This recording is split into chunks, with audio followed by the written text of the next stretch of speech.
सभे मगहिया भाई बहन के भूलेटन काका के राम राम आथिन मगहिया खबर में सुनथिन देश दुनिया के खबर।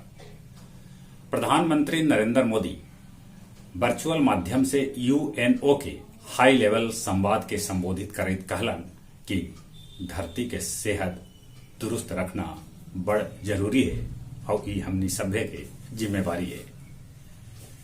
लोकसभा अध्यक्ष ओम बिरला चिराग पासवान के जगह पर पशुपति पारस के लोजपा संसदीय दल के नेता के तौर पर मान्यता दे दिलन। बंगाल के राज्यपाल जगदीप धनखड़ कहलका है कि पश्चिम बंगाल राज्य में दहशत के माहौल है। राजस्थान में बासपा से कांग्रेस में शामिल विधायक बढ़ा रहलन है मुख्यमंत्री गहलोत के टेंशन। राम मंदिर ट्रस्ट घोटाला पर कांग्रेस प्रधानमंत्री से मांगल है जवाब। बिहार में अनलॉक 2 पर गाइडलाइन आज जारी कैल जा सका है। 16 जून से देश के सभी तरह के स्मारक और संग्रहालय खोल देवल जाए। पिछलका 24 घंटा में देश में 70,421 गो कोरोना संक्रमित भेटैलन त पिछलका 24 घंटा में 3,921 आदमी के कोरोना से मरे के खबर है।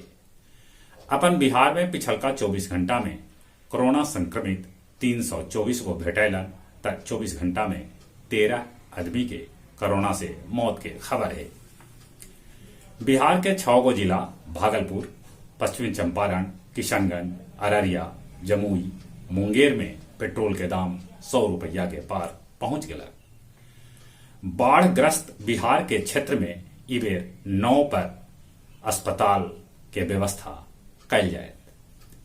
21 बछर बाद हिमाचल प्रदेश में समय से पहले पहुंचल मानसून।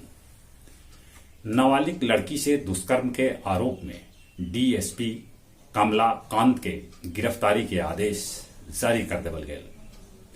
धनबाद के धनसार थाना के गांधी रोड में एगो बेटा अपन माए, सौतेला बाप और भाई की हत्या कैला के बाद खुद भी खुदकुशी कर ले। एगो बंद कमरा में चारों के खून से लथपथ लाश भेटाए। इजराइल में 12 बछर के बाद नफ्ताली बेनेट कैलन नया सरकार के गठन।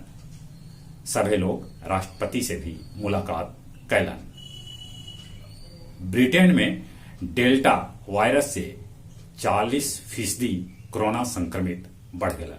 वहां के प्रधानमंत्री 1 महीना आओ वहां लॉकडाउन बढ़ावे पर विचार कर रहा है। चीन में भी कोरोना के मामला तेजी से बढ़ रहा है। चीन के एगो नाभिकीय संयंत्र में रिसाव के खबर है।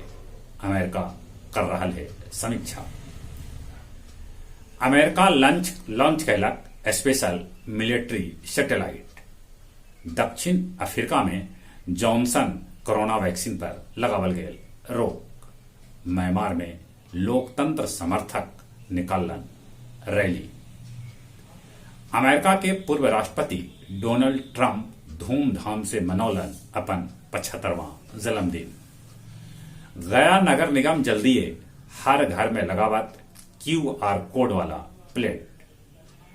विश्व रक्तदान दिवस पर कल शहीद भगत सिंह यूथ ब्रिगेड गया के 51 गो सदस्य मगध मेडिकल कॉलेज के रक्तदान विभाग में रक्तदान कैलका।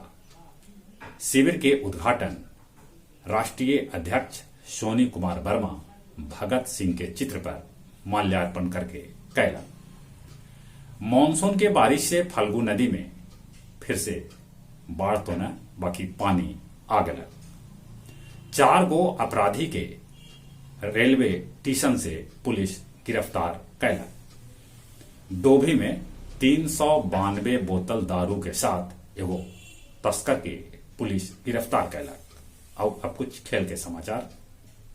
बांग्लादेश के पूर्व कप्तान मुशफिकुर और स्कॉटलैंड के कैथरीन ब्राइड के आईसीसी मई महीना के श्रेष्ठ खिलाड़ी के रूप में चुनल। यूरो कप में ऑस्ट्रेलिया पहल बेर नॉर्थ मेसिडोनिया के 3-1 से हरा के रचल इतिहास। उन्हें नीदरलैंड यूक्रेन के 3-2 से हरौल। भारत आज अफगानिस्तान के साथ है खेलत फुटबॉल मैच। सभे के नजर भारत के कप्तान सुनील छेत्री के गोल पर रहत।